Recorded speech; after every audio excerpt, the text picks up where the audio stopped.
ஜெய ஜெய ஸ்ரீ சுதர்சனா. கனு பண்டிகையின் ஏற்றத்தை பற்றி சில விஷயங்களை ஆச்சாரிய அனுகிரகத்தினால் இன்றைய தினம் பார்க்கலாம். கனு என்பது உத்தராயண புண்ணிய காலம், மகர சங்கராந்தி, தை பொங்கல் அன்னைக்கு மறுநாள் ஏற்படக்கூடிய சுப தினத்திலே வரும் பண்டிகையாக ஆகும். கனு என்றால் சந்திப்பு என்று ஒரு அர்த்தம் உண்டு. மூங்கில் இருக்கிறதே, அதிலே சில கோடுகள் காணலாம், அதுக்கு கனுன்னு பேரு. ரெண்டு இடங்கள் சந்திக்கக்கூடியதை அது காண்பிப்பதனால் அதுக்கு கனுன்னு பேரு. அந்த மாதிரி இந்த கனு பண்டிகையும் சந்திப்பு, சேர்க்கை இதையெல்லாம் குறிக்கும். என்ன சந்திப்பு, என்ன சேர்க்கை என்று பார்த்தால், நல்ல எண்ணங்கள், நல்ல ஆசைகள், நல்ல உணர்வுகள் எல்லாம் சந்திக்கக்கூடிய பண்டிகை இந்த கனு பண்டிகை.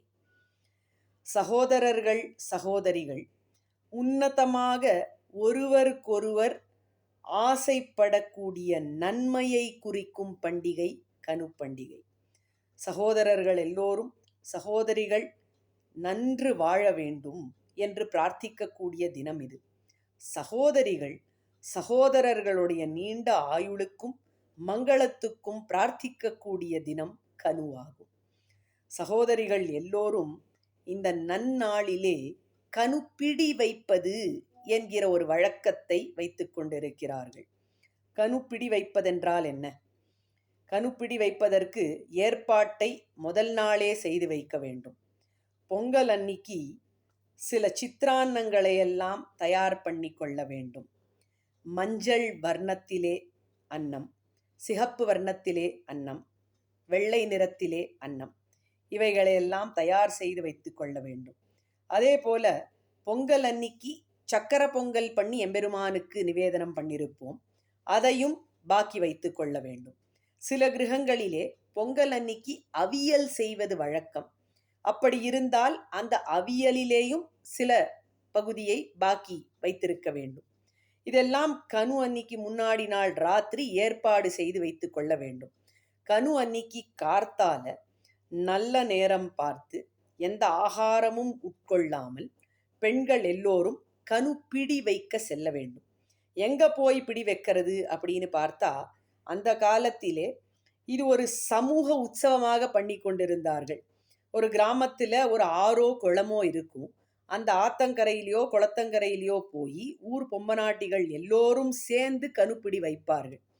இந்த காலத்திலே எல்லாம் அதை பார்க்க முடியவில்லை. அதனால் அவரவர்கள் கிரகங்களிலே மொட்டை மாடியிலையோ புழக்கடையிலையோ இல்லை பால்கனியிலையோ கனுப்பிடி வைக்கிறதுக்கு ஏற்பாடு செய்யலாம். எந்த இடத்துல பிடி வைக்க போகிறோமோ அந்த இடத்த சுத்தி பண்ணி கொள்ளணும். நல்ல சுத்தமான தீர்த்தத்தை கொண்டு இடம் பண்ணி அந்த இடத்துல கோலம் போட்டு அது மேலே இலைகளை பரப்பணும். எந்த இலைகள்னு கேட்டால் மஞ்சள் செடியினுடைய இலைகள், கரும்பு இலைகள், இதையெல்லாம் நன்னா பரப்பி கொள்ளணும். இது மங்களகரமான காரியம் அப்படிங்கிறதுனால மஞ்சள், கரும்பு இவைகளுடைய இலைகளை கொண்டே இதை செய்ய வேண்டும்.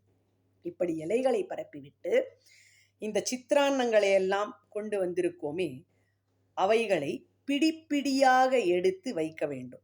கிரகத்தில் யாரு பெரியவர்களோ அந்த பெரிய பொம்மநாட்டி இந்த சித்திரான்னங்களை பிடிப்பிடியாக எடுத்து பிடித்து கொடுப்பார்கள். சின்னவர்கள் எல்லோரும் அதை வாங்கி வாங்கி வைக்கலாம். ஒரு ஒரு வர்ணத்தினுடைய சித்திரான்னத்தையும் 3 முறை பிடி வைக்க வேண்டும்.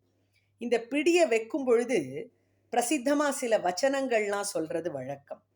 கனு பிடி வச்சேன், காக்கா பிடி வச்சேன், காக்காய்க்கும் குருவிக்கும் கல்யாணம் அப்படின்னு சொல்றது வழக்கம். இதனுடைய பொருள் என்னன்னு பார்த்தா, கனு பிடி வச்சேன், கனுங்கிறது சேர்த்தி சந்திப்பு அப்படின்னு எல்லாம் பார்த்தோம். உறவுகள் எல்லாம் சேர்ந்து வாழறதுக்காக இந்த பிடியை வைத்தேன்னு முதல் பிடி. அடுத்தது காக்கா பிடி வச்சேன். காக்கா பிடி வச்சேன்னு சொல்றதுனால முன்னோர்கள் பித்ருக்கள் எல்லாம் சந்தோஷப்படட்டும் அப்படின்னு பிரார்த்தித்து ஒரு பிடி. 3வது பிடி காக்காய்க்கும் குருவிக்கும் கல்யாணம்னு சொல்லி வைக்கிறோம்.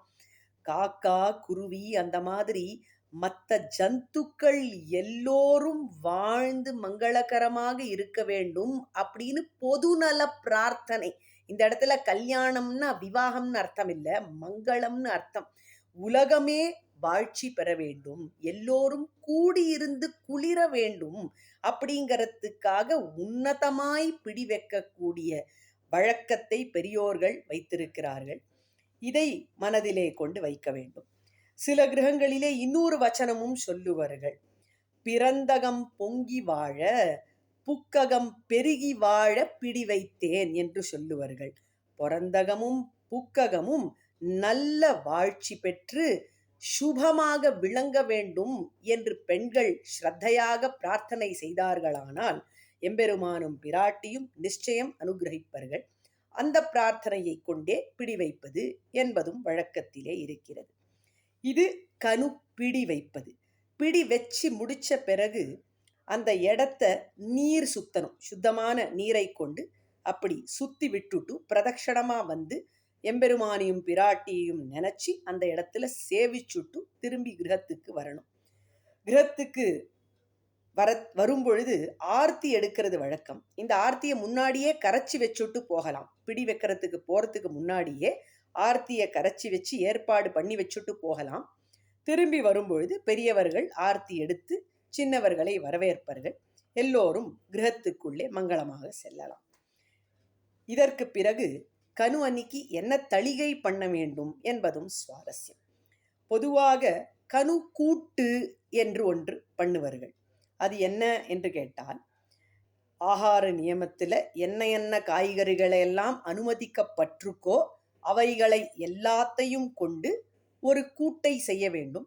இந்த கூட்டை புளி குத்தியும் செய்யலாம், புளி குத்தாமலேயும் செய்யலாம். அவரவர்கள் கிரக வழக்கத்தின்படி இதை செய்யலாம். இதை தவிர சித்திரான்னங்கள் பல செய்வது அன்றைய தினம் வழக்கமாக இருக்கிறது. எலுமிச்சம்பழம் சாதம், புளியோதரை, தேங்காய் சாதம் இதையெல்லாம் செய்து எம்பெருமானுக்கு நிவேதனம் பண்ணலாம். இதுக்கு மேல சாத்துமது பண்றது அப்படிங்கிறது அன்றைய தினம் உண்டு. ஆனால் பொம்மநாட்டிகள் அந்த சாத்துமதை அன்னைக்கு சாப்பிட்றதில்லை. கனு அன்னைக்கு பொம்மநாட்டிகள் பொதுவாக சாத்துமது சாப்பிட்றதில்லை அப்படின்னு பல கிரகங்கள்ல வழக்கம் வச்சிருக்கா. இது ஏன் ஏற்பட்டிருக்கு அப்படின்னு பார்த்தா, சாற்றமுது அப்படிங்கிறது அமுது போல இருக்கக்கூடிய ஒரு பதார்த்தம். ரசம் அப்படின்னு அது பொதுவான பாஷையில சொல்றவா சொல்லுவா. ரசமான ஒரு விஷயம் அது. இப்படி அமுது போல இருக்கிற ரசமான ஒரு விஷயத்த அன்றைய தினம் பெண்கள் மற்றவாளுக்கு மட்டும் பண்றா, புருஷாளுக்கு குழந்தைகளுக்கு மட்டும் அதை பண்ணி கொடுக்கறா. தாங்கள் அதை உட்கொள்வதில்லை. பெண்களுடைய குணமானது அப்படித்தானா. அவர்களுக்கு ஔதாரியம் ஜாஸ்தி, தியாக மனப்பான்மை ஜாஸ்தி. அதை காண்பித்து கொடுக்கவே இப்படி ஒரு வழக்கத்தை அன்றைய தினம் பெரியோர்கள் வைத்து கொண்டிருக்கிறார்கள். இதற்கு மேலே கனு அன்னிக்கு ஆத்து பெண்ணை கொண்டாடுவது அப்படிங்கிறது ரொம்ப ரொம்ப வசதியான ஒரு விஷயம். பொதுவா ஒரு கிரகத்துல ஒரு பெண் குழந்தை பிறந்தா ஆத்துல மகாலட்சுமி பிறந்திருக்கா அப்படின்னு சொல்றது வழக்கம். அதே போல ஒரு பெண் கல்யாணம் பண்ணிண்டு ஒரு ஆத்துக்கு வரா அப்படின்னா ஆத்துக்கு கிரகலட்சுமி வந்திருக்கா அப்படின்னு சொல்றது வழக்கம். இந்த ஆத்து பெண்ணான மகாலட்சுமிக்கும் மாட்டு பெண்ணான கிரகலட்சுமிக்கும் ஒரு ஆச்சரியமான சம்பந்தம் உண்டு. இதை ஆண்டாளே ரொம்ப அழகா பாடுறா. ஆண்டாள் கண்ணனுடன் கல்யாணம் கொண்டதை கனா காணும் பொழுது அவளுக்கு யார் கூறப்புடவை கொடுத்தாள் அப்படிங்கிறத பத்தி ரொம்ப அழகா பாடுறா. மந்திர கோடி உடுத்தி மணமாலை அந்தரி சூட்ட கனா கண்ணேன் தோழி நான் என்று சொல்லி, அந்தரி என்று சொல்லக்கூடிய அந்தரிக்ஷத்திலே சென்ற மாயாதேவியானவள் கண்ணனுக்கு சகோதரி போல, அவளே ஆண்டாளுக்கு நாத்தனார்.